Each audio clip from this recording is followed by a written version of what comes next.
आणि यानंतर धक्कादायक राज्याच्या राजकारणात नवं वादळ निर्माण करेल अशी बातमी। भाजपचे प्रदेशाध्यक्ष चंद्रशेखर बावनकुळे यांच्या संस्थेला शासकीय भूखंड बहाल करण्यात आलाय।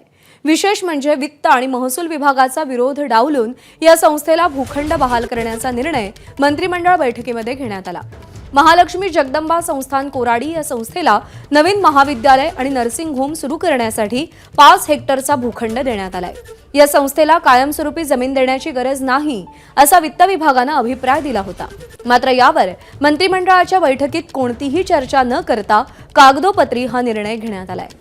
दरम्यान या निर्णयाला महसूल विभागाची शिफारस होती असं स्पष्टीकरण मंत्री राधाकृष्ण विखे पाटील यांनी दिलंय।